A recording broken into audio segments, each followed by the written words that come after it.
Really quickly, a cool way to do a three-dimensional nose is all I do is draw the pupils, draw the nostrils.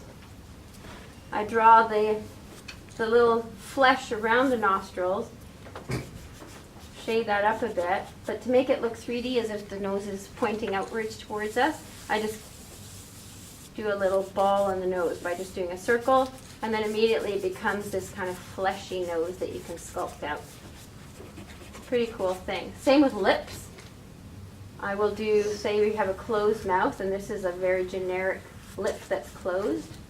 I'm just going to do the upper lip.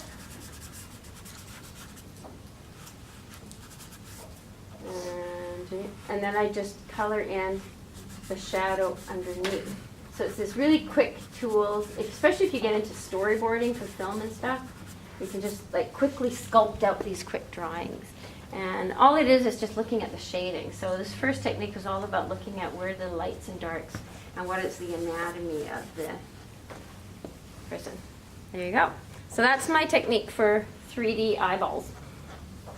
So let's take a look at, does everybody want to hold theirs up a little bit? They look amazing. Awesome. Because this is such soft, smooth coat, you might want to take a snap of your work. One thing I do a lot is street art, and so I would tend to, if we were doing this class together, we would cut all these out and then go into the streets and collage them to a really cool wall. I'm pretty addicted to that. It's really fun. So these look great if you cut them out. They start to become these little weird creatures that you can collage and have fun with. So let's get a fresh piece of paper. Is anybody need to stretch or anything before we get into the next bit?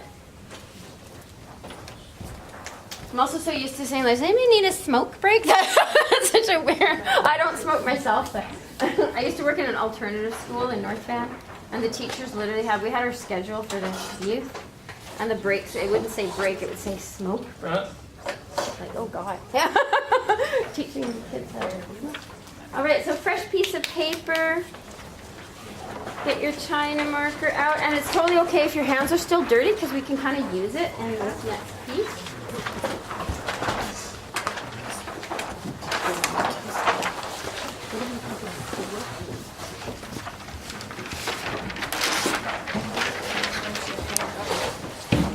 Oh, you have tape as well.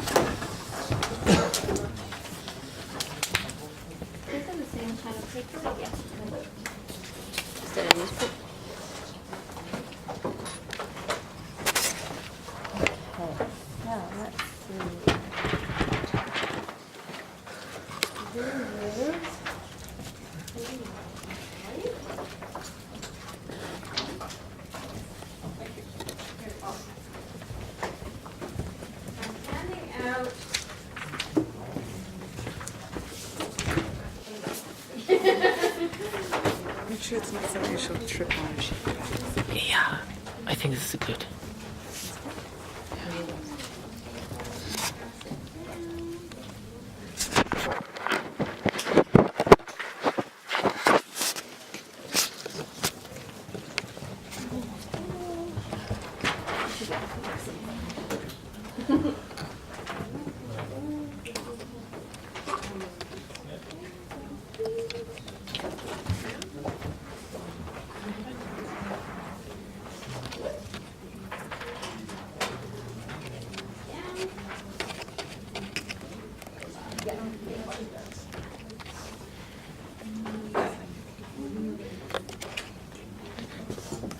Everybody have like a generic crayon?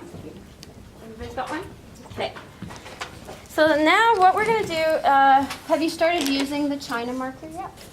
Awesome. A little bit? Okay. So this is definitely my favorite personal tool to draw with. One is because you can't really erase it. I mean, you can dig at it, but it's great because you just got to let that go. Also, if you're doing street art and you cut this out and you cook up some wheat paste, flour, water, sugar, over time the paper goes yellow, but the China marker stays super bright. So It's great, but it's also just my favorite drawing tool ever. But I start with the guidelines first. So instead of using the China marker right away, we're going to just use the little crayon in order to develop guidelines underneath. That way we remember the steps, and also you just kind of learn from it. The image that I picked today I tend to use because it has like perfect sort of principles that we've already touched on, and just the structure of the face. So it's this little guy here.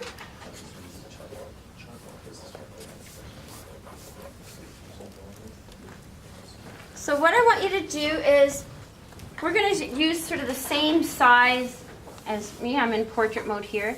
But one thing I do before I start drawing something, I kind of feel the paper out and I give myself a framework. So say that I'm working with this one and it's now in landscape mode. I just want to give my brain an area to work with. So I'm just going to draw myself a frame. I always start, even if I'm going to draw a full drawing on the whole sheet, I tend to start using a little frame around it just to give myself these limited areas to work with and really pay attention to what's happening in the negative space.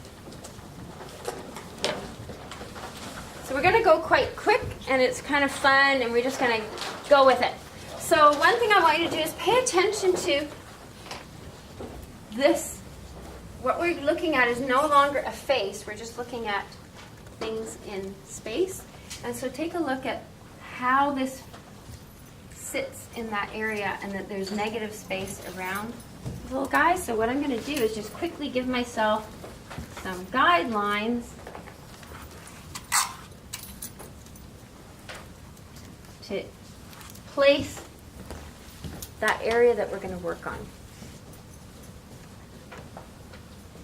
And just totally let go of the inner critic in terms of what the face is going to evolve. We're just doing techniques right now. So some of the faces will look adorable, funny, quirky, strange, but we're just learning techniques. One thing we want to do now is take a look at, it's a pretty perfectly centered facial structure here. And so the nose line is pretty much right at the center. So just do a gentle line at the center. And all these guidelines are going to remain on the sheet after, and it's kind of fun to see your process as you go.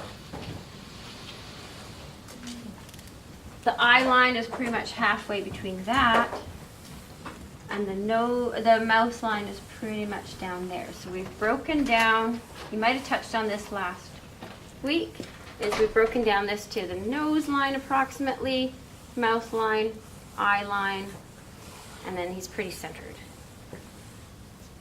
So it's just a quick way to block it in. One thing I want to do is just block in where that nose is going to go. So at first it'll look a little like a clown nose, because I'm just going to do a quick circle for where the nose is going to go, and then a quick oval for where the mouth is going to go.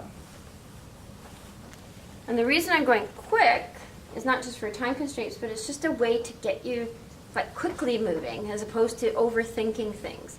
Because we tend to like overthink, oh shoot, that doesn't look right, mine looks stupid, like that. So you just kind of let it go and just go with it, because what you're doing is learning a technique. Let's do a couple of ovals for where the eye is going to go. Eyes. So now we've already, if somebody was to look at this, they would already see that, okay, I think a human face is starting to evolve here on this sheet. Another thing, if you have room, you can pay attention to where those ear lines are. A little bit. What you want to do is when you draw a face is start to look at relationships where things are aligning. And so these particular earlobes go just above the nose. So I'm going to just tuck in just a couple of little indications that might be an earlobe over here, might be an earlobe over there. You can also see that we see a little bit of neck and shoulder right there. So what we've done now is pretty much laid out our face, and we're ready to add a bit more guideline detail before we get into the next, using our China marker. So we're going to block in the inner corner, and just using the technique that we just did, which is the upper eyelid line. I'm just going to decide approximately where those upper eyelid lines are. Just quickly really getting that information down, and all we're doing is just the guideline at this point. Very similar to the eye that we just did, the iris is tucked in underneath the upper eyelid line there.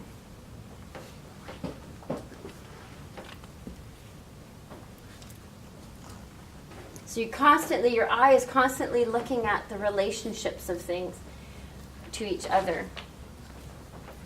In terms of the nose, you might want to take a look at, okay, how wide is the nose compared to the iris? And it looks like the nostrils go towards the inner part of the iris there. So that gives us a little guideline, okay?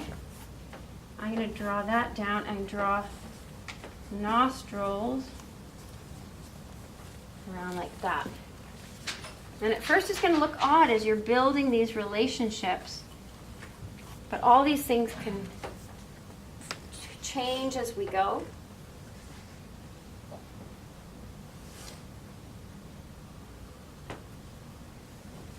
And then under the nose is, I believe,